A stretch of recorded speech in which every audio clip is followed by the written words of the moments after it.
किसी ने बड़े कमाल की बात कही है कि पानी में गिरने से इंसान की मृत्यु नहीं होती। इंसान की मृत्यु तब होती है जब उसे तैरना नहीं आता। परिस्थितियां कभी भी समस्या नहीं बनती। समस्या तब बनती हैं जब उनसे निपटना नहीं आता। नमस्ते दोस्तों, मेरा नाम है आरजे कार्तिक और आपके लिए एक छोटी सी कहानी। ये कहानी एक दिव्यांग राजा की, जिसके राज्य में कहीं कोई समस्या नहीं थी। सब लोग खुश थे, ऊपर वाले को धन्यवाद करते थे कि इतने अच्छे राजा साहब आपने हमारी जिंदगी में भेजे। वो राजा दिव्यांग था, उसकी एक आंख नहीं थी, एक पैर नहीं था, लेकिन राजा को इस बात का कोई मलाल नहीं था। एक दिन राजा अपने महल की गैलरी में घूम रहा था, उस गलियारे में घूम रहा था और पोर्ट्रेट्स देख रहा था। जो शानदार पेंटिंग्स लगी थी उनको देख रहा था।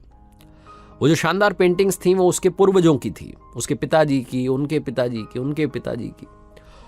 और राजा घूमते घूमते उन पेंटिंग्स को देखते देखते, निहारते हुए सोच रहा था कि कितने शूरवीर खानदान में मुझे जन्म लेने का मौका मिला।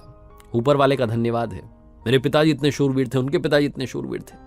वो देखता चला जा रहा था और जब आखिरी पेंटिंग को देखा और उसके बाद में खाली जगह को देखा तो चिंता में पड़ गया। उसे मालूम था कि अब यहां पर जो पेंटिंग लगेगी वो उसकी लगेगी। इस बात की चिंता नहीं थी कि वो मरने वाला है या मर जाएगा, मरना तो सबको है। चिंता इस बात की थी कि वहां जो पेंटिंग लगेगी वो कैसी लगेगी।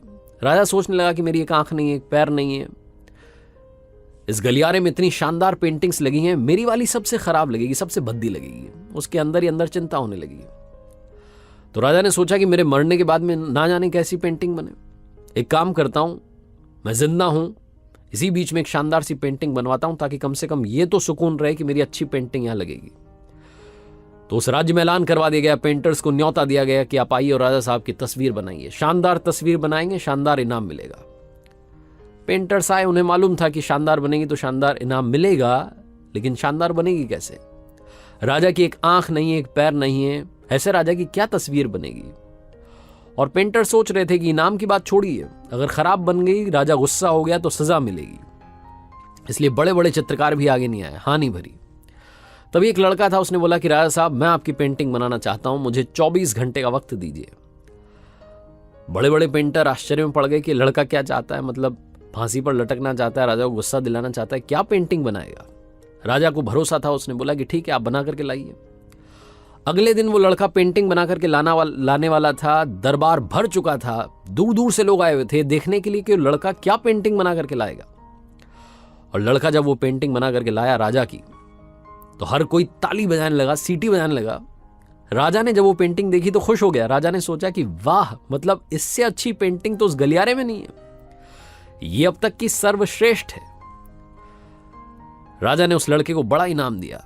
आप सोच रहे होंगे लड़के ने उस राजा की जिसकी एक आंख नहीं थी, एक पैर नहीं था, उसकी क्या पेंटिंग बनाई होगी? उस लड़के ने राजा को एक घोड़े पर सवार दिखाया। एक साइड से वो तस्वीर थी जिसमें एक पैर दिख रहा था, राजा तीरंदाजी कर रहा था, निशाना साध रहा था। और जब निशाना साधते हैं तो एक आंख बंद हो जाती है, एक आंख बंद थी, वही वाली आंख बंद थी जो राजा की नहीं थी।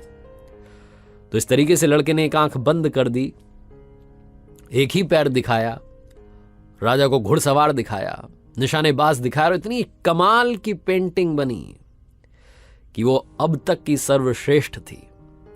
उस लड़के के सामने भी चुनौती थी, संकट था, लेकिन उसने सकारात्मकता का साथ नहीं छोड़ा, पॉजिटिविटी का साथ नहीं छोड़ा। जिंदगी में चाहे जो संकट आ जाए, एक वैक्सीन की डोज हमेशा लगा करके चलिएगा। इसे पॉजिटिविटी की वैक्सीन कहते हैं और इसकी डोज रोजाना लगानी जरूरी है।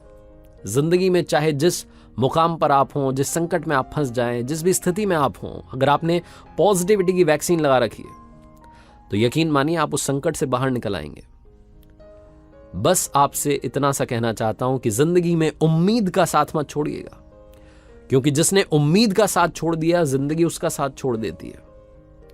हर पल सकारात्मक रहिए, खुश रहिए, प्रसन्न रहिए, ऊपर वाले के आशीर्वाद के साथ, अपनों के प्यार के साथ और अपनी अच्छी और सच्ची मेहनत के साथ कर दिखाओ कुछ ऐसा कि दुनिया करना चाहे आपके जैसा। याद रखिए, हर सोमवार सुबह 9:30 बजे मेरे साथ देखिए मेरे सोशल मीडिया हैंडल्स पर एक नई कहानी।